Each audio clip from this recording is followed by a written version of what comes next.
తర్వాత అసలు బేసిక్గా ఈ సినిమాకి ఒక 1 year పాటు ఈ సినిమా థియేటర్లకి ప్రేక్షకుల ముందుకి రావడానికి చాలా నువ్వు ఇబ్బందులు పడ్డావని మన ఏదో సభలో మాట్లాడావు. Because of your music director ఏంటి అసలు ఆ గొడవ ఏంటి? ఏం లేదు సార్, అబ్బాయి టైం లైన్స్ పాటించడు అస్సలు. అంటే అసలు మన ఫోన్ ఎత్తడు, మెసేజ్లకు రిప్లై ఇవ్వడు. ఆయన పొరపాటున ఫోన్ ఎత్తే ఆ రోజు ఏదో అదృశ్య దేవత మనం కరుణించింది అనుకోవడం, మనం మన ఫోన్ అటెండ్ చేస్తాం. ఓకే, అలాంటి అదృష్టం ఆ రోజు ఉంటేనే మన ఫోన్ ఎత్తే అవకాశం వస్తుంది. డబ్బులు ఇవ్వలేదా? ఎందుకు సార్, డబ్బులు ఇవ్వకపోతే అసలు అడుగు కూడా ముందు పడుతారు, డబ్బులని ముందే తీసుకుంటారు, దాంట్లో డౌట్ లేదు. ఓకే, అంటే గమ్మత్తుగా చెప్పాల్సి వస్తే మనం ఎం ధర్మరాజ్ ఎంఏ సినిమా చూసుంటాం కదా, మోహన్ బాబు గారు ఎలక్షన్ రిజల్ట్ వచ్చే ముందు కుర్చీలో కింద కూర్చొని ఉంటాడు చూడండి. అవును, ఒక్కొక్క రౌండ్లో పెరుగుతున్న కొద్దీ అలా అలా అలా అలా అలా అలా అలా మనం అగ్రిమెంట్, మనం ప్రాజెక్ట్ సైన్ చేసే ముందు ఆయన ఎమోషన్ ఇలాగే ఉంటుంది సార్. వన్స్ మనం అడ్వాన్స్ చేసామా మారిపోద్ది సార్. ఇంకా అక్కడ నుంచి మనం బతిమలాడుకొని బామాడుకొని అన్న అయ్యా అప్ప ఇంకెందుకంటే చిన్న సినిమా. నాకు ప్రొడ్యూసర్ ఉండుంటే, రెగ్యులర్ ప్రొడ్యూసర్ ఉంటే నేను వాళ్ళకి పెట్టాను, ఇద్దరికి మీరు చూసుకుంటారు బాబు నాకు సంబంధం లేదనేవాడిని. అవును, ఇక్కడ నేనే ప్రొడ్యూసర్, నేనే డైరెక్టర్, కర్త క్రియ నేనే ఇక్కడ. సో ఇక ఆ రెస్పాన్స్ సిస్టమ్ సరే, ఆయన క్రియేటరే మనము క్రియేటరే కదా. ఆయన ప్రూవ్డ్, నేను అన్ప్రూవ్డ్ అంతే అయి ఉంటుంది. ఆయన ప్రూవ్డ్, నేను అన్ప్రూవ్డ్ అంతే. బట్ నేను క్రియేటరే కదా. I have my own ego to satisfy. I have my own things to deal with. That to your employer కదా, ఉద్యోగం ఇచ్చి పని పెట్టి. ఆ గేమ్ వర్క్ యాక్చువల్గా మాట్లాడితే నేను అతనికి పని ఇచ్చాను నేను. అవును. సో మాట్లాడుకునేటప్పుడు చాలా క్లియర్గా చెప్పుకొని, సరే నేను క్లియర్గా చెప్పేశాను సార్ మాట్లాడేటప్పుడే, నీ గురించి ఇండస్ట్రీలో హైదరాబాద్లో చాలా మంది బ్యాడ్గా చెప్తున్నారు. నేను వెళ్దామంటే హైదరాబాద్ రథన్ దగ్గరికి వెళ్తున్నావు అంటే ఎందుకు వెళ్తున్నావు అని ఒక 10 మందిలో 7 మంది అన్నారు నన్ను వద్దు అని. అయినా నేను ఎందుకు వచ్చాను అంటే నాకేదో బలుపు ఉందని కాదు, నేను ఇలాగే చెప్పాను సార్. నాకేదో బలుపు ఉందని కాదు, ఓవర్ కాన్ఫిడెన్స్ ఉందని కాదు, క్లియర్గా ఒక టర్మ్స్ అనుకుందాం. మీరు ఒక పలానా, నేను సిట్టింగ్స్కి డేట్ అడుగుతాను మిమ్మల్ని, అడిగినప్పుడు మీరు నాకు డేట్ చెప్పండి, దానికి స్టిక్ అయి ఉండండి అంతే. నేను పలానా డేట్ అని అడగను, మీరే చెప్పండి. బాలీ జూనియర్ కోర్టులో మీరు చెప్పండి, ఆ డేట్ చెప్తే ఇంకా దాన్ని మీరు మార్చొద్దు. అంటే మీకు అంత రాంగ్ ఇన్ఫర్మేషన్ ఉంది, లేదు అసలు నా మీద జరుగుతుందంత ప్రాపగండా అని చాలా పద్ధతిగా అన్నీ ఎక్స్ప్లెయిన్ చేశాడు. నమ్మేశాం కదా, అయిపోయింది. ఇంకా తర్వాత సిట్టింగ్స్ మొదలు పెట్టేసరికి ఇక మొదలవుతుంది సార్. ఇక అది ఎంతవరకు వెళ్తుంది అంటే మనల్ని మానసికంగా తొక్కేసి ఎక్కేసి, అంటే అంటారు కదా, మొన్న సినిమాలో ఎక్కడో నాని జెర్సీలో రైల్వే స్టేషన్కి వెళ్ళి అరుస్తాడు కదా సక్సెస్ వచ్చినప్పుడు. మనకి అలాగ అరవాలి ఉంది, బట్ మనకు ఫెయిల్యూర్ అక్కడ అలా అయిపోద్ది సార్. అదే వెరీ స్ట్రాంగ్. అంటే he will take you for a long ride where there is no space for you.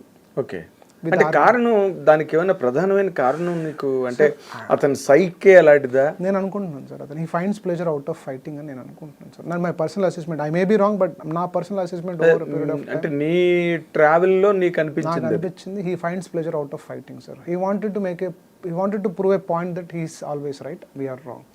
దానికి ఏం చేస్తాడంటే ఐఎమ్ రాంగ్ అంటూ ఉంటాడు మనతోటి. అది కూడా I'm wrong, your right, I'm wrong అంటుంటాడు. యాక్చువల్గా ఆయన ఉద్దేశం ఏంటంటే I'm right, your wrong. Okay, కానీ మనతో అలా అంటుంటాడు ఫోన్లో, నీ ప్రాజెక్ట్ వదిలేస్తా అంటాడు. నేను వదిలేస్తా, ఏం చేసుకుంటావు చేసుకో అంటాడు.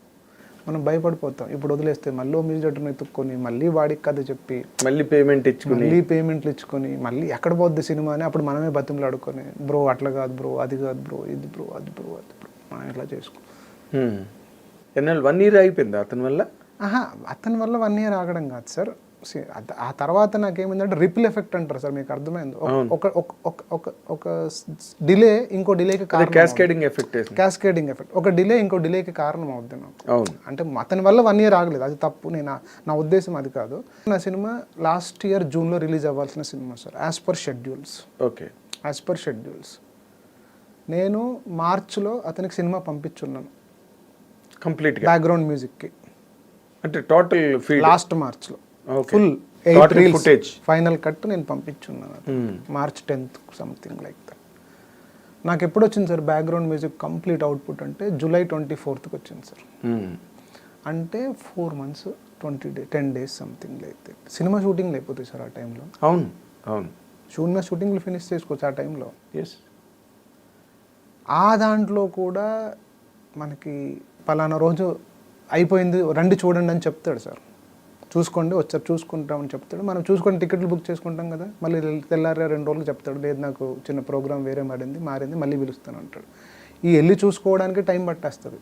అంటే అతను వేరే సినిమాల్లో అతను బిజీ అవుతుంది సార్. ఇప్పుడు ఎవరీ టెక్నీషియన్కి ఈరోజు డెఫినెట్గా వాళ్ళకి ఎక్కువ ప్రాజెక్టులు చేసుకోవడం ఏదో ఫైనాన్షియల్ ఉంటాయి కదా సార్, దాంట్లో మనం తప్పు పట్టడానికి లేదు.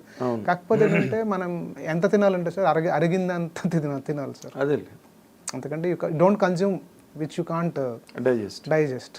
సింపుల్ సార్ అది. సో అతను బిజీ, నాకు సంబంధం లేదు. అతను 10 ఒప్పుకున్నాడు 20 ఒప్పుకున్నాడు, నాకు నా పాయింట్ ఆఫ్ వ్యూ అంటే నాకు ఒక టైం లైన్స్ ఉన్నప్పుడు ఆ టైం లైన్స్. మరి దీన్ని ఎవరికి కంప్లైంట్ రూపంలో నువ్వు తెలియజేయలేదు? అదే సార్, ఎవరికి చెప్తాం సార్, ఇక్కడ ఎవరికి చెప్తే సొల్యూషన్ వస్తుంది? ఏమీ లేదు సార్ దీనికి. సఫర్ అవ్వడం తప్పితే అంతే సార్.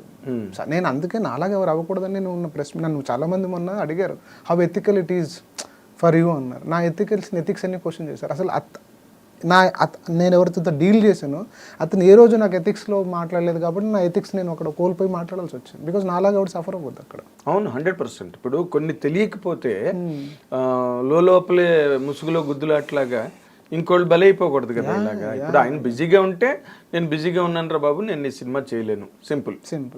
లేదు ఒక షెడ్యూల్ వేసుకుని ఈ టైంకి ఇస్తాను అనేది ఏదో ఒక అగ్రిమెంట్కి రావాలి కదా. ఒక ఎగ్జాంపుల్ చెప్తాను సార్.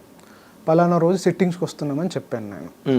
నాకు టైం లేదు, షూటింగ్కి వెళ్ళాలి, నాకు సాంగ్ రెడీగా ఉంటే షూటింగ్కి వెళ్ళాలి, పలానా రోజు వస్తున్నాను అని చెప్పాను సార్.